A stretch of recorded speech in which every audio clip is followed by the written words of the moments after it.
احلى تحيه لكل اللي بيشوفوني. معاكم حسن التوني، فلوج جديد يا اخواتي ان شاء الله من قلب اسكندريه. فلوج عشوائي جدا، ما كنتش ناوي اصوره ولكن خدت لقطات كده وصورت كام حاجه وقلت ليه لا ما نزلوش، يمكن حد بيسافر شله صحاب فعايز تجربه واقعيه. فنصلي كده على الرسول يا اخواتي ونذكر الله سبحان الله وبحمده سبحان الله العظيم، واللايك بتاعك الحلو ما تكسلش. وتعالوا نشوف الفلوج العشوائي بتاع اسكندريه ده بيقولي. انا موجود يا اخواتي في اسكندريه، لسه طالع من محطه سيدي جابر، المفروض هعمل فلوج. في واحد مش طايقنا في ايوه الاخ ده اللي عامل البنا، كل ما تتكلم يا احمد ابراهيم هجيب الفيديو عليك. رايحين بقى نشوف هنعمل ايه في اليوم. اكيد هيبقى في مطاعم، ده اكيد دي الحاجه الوحيده اللي انا هعرف اعملها. واكيد هنقعد قعده حلوه كده، يعني ان شاء الله يكون يوم لذيذ. مش عارف الفيديو ده هنزله ولا لا، بس يلا بينا. الاشكال الضاله اللي معايا دي احنا مش عارفين لسه هنعمل ايه. انت عايز تاكل منين اول حاجه؟ بشاميل. بحر اسكندريه يا جدعان، بحر اسكندريه يا اخواتي قدام البان سويسرا، بس مش هنجربه. بس قلت اوريه لكم. بسم الله ما شاء الله، يعني ايه على طول بيبقى زحمه. احمد هنا بقى خايف يعدي، فاهمين الطريق احنا عدينا وهو خايف عشان الطريق ايه زحمه.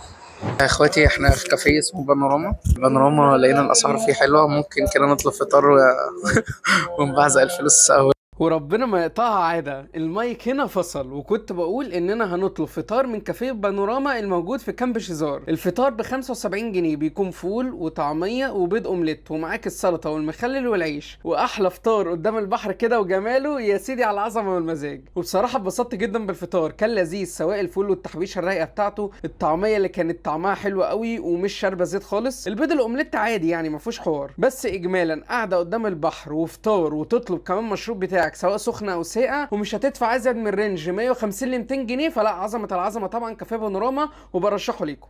هندخل فيلم وراح من دول، هندخل فيلم سيكو سيكو. لا لازم تعرفوها. سيكو سيكو. يا اخواتي ايه الاخبار؟ دخلنا السينما فيلم سيكو سيكو، فيلم حلو قوي يعني، اللي ما اتفرجش عليه فايته كتير والله. فيلم كوميدي لذيذ جدا جدا يعني. الحاجه الوحيده بس اللي مضايقاني سينما مترو يا اخواتي. سينما مترو يا جدعان انا حاسس ان انا لابس نظاره مليانه كسور وخدوش، اللي هو ليه طيب يعني دافع حق تذكره عشان اتفرج عليها على خدوش كده وبتاع وتفصلني كده وانا بتفرج. يعني سينما امير رحتها السنه اللي فاتت كانت احسن بكتير، مش قصدي والله اضرب في حد، بس ايه قلت اقول لكم يعني لو حد جه اسكندريه واهتم بالحوار ده لا يعني خش سينما امير، اظن هتبقى احسن كتير. على فكره يا جدعان عمال بيتحرك من الصبح يقول لنا اصل فيلم مش زي الفيل الازرق. 7.5 من 10. ليه النص يس؟ مش عارف والله، انا قلت اما اقول النص. ارخم حاجه بقى اللي انت ايه نفسك تاكل من المكان بس هو ما فيهوش قعده. ده بقى المشكله. الوحش برجر اللي قلب الدنيا في اسكندريه عايزين ناكل منه بس ما عندوش قعده. فمش عارف، هنفكر انا واصحابي نقعد على القهوه وبتاع وناكل، بس حته ان انا اقعد اكل سندوتش برجر على القهوه دي مش عارف انتوا ايه رايكم الكلام ده. بس هنشوف هنطلب منه ولا لا، وهوريكم المنيو بالمره. ده الوحش برجر زحمه بجد يا جدعان. ايه الكلام ده؟ انا شكلي كده مش هطلب. اسعار اهي، هي 95 200 60.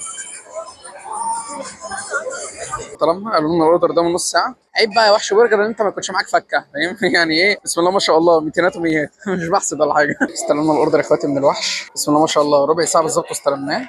انا المفروض كنت طالب سموكد سلامي كينج، بس هم عملوه تكساس بيكون برجر. المفروض اللي انا طالبه اغلى 10 جنيه، بس مسامحين يلا مش اشكال. هو الصراحه السندوتش فعلا عامله عملاق، وبينزل معايا بطاطس واحده سمبوسه جبنه والبيك كولا. تعالوا نفتح كده السندوتش. بسم الله ما شاء الله، يعني في عظمه عظمه. البطاطس بقى سخنه مش قادر اقول لكم، حاطين عليها توابل شكلها حلو جدا وطعمها عالمي. دي السمبوسه حاطين توابل من بره، الجبنه الحشو مش وحش يعني. دي النتيجه بتاعت السندوتش، خلص في 5 دقايق. السندوتش حجمه كبير فعلا، بس بيتاكل بسرعه يا جماعه. يعني انا خلصت وحاسس ان انا لسه يعني ممكن اكل ايه شويه كمان. بس الصوصات والخضار نضيف جدا، البرجر برضو حلو لذيذ. شابوه الوحش برجر بصراحه. ما ينفعش طبعا اكون موجود في اسكندريه وما اجربش الكبده بتاعت عم امين. دي السندوتشات يا اخواتي من كبده عم امين، شكلها تحفه خطير. بقى بينزلوا مخلل معايا، بس انا ماليش في المخلل في الكبده الاسكندراني. هي عصره الليمون وقطمه الفلفل بالدنيا كلها. ناخد بقى في النص كده ليمون، شويه ليمون بقى حلوين كده. كميه الكبده محترمه قوي قوي بصراحه. تعالوا بقى ندوق. الكبده عالميه، جامده قوي يا جماعه والله. كبده عم امين عالمي. خلصنا اكل، كلنا من الوحش برجر، الحمد لله. جربت لكم برضو كبده عم امين، نشوف ايه. السندوتش ب 13 يعني، نظرا للاسعار الغاليه دلوقتي انتوا عارفين اقل حاجه بقت بكام، فشغال تاكل كام سندوتش كبده كده. سناكس يا جماعه، ده مش اكل يعني، ده ما تخلوش غداك، ده الحلا فاهم.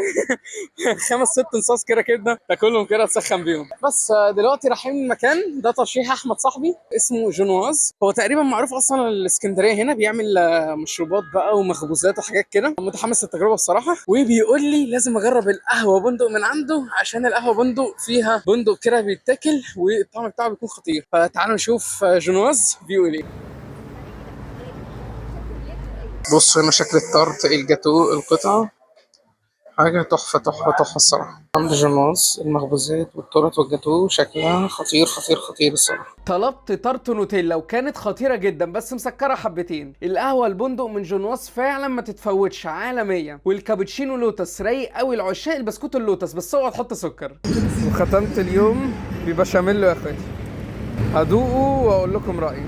شكل وش الجبنة والبشاميل بقى، انا طالبها كريسبي وبينزل معاها صوص رانش. بشاميل كان خير ختام بقى للسفريه يا اخواتي. كميه كريسبي محترمه، والمكرونه مع صوص البشاميل اللي معمول مظبوط قوي، لا عظمه العظمه. بس سعر الطاجن 165 جنيه على الحجم ده، شايفه كتير شويه الصراحه.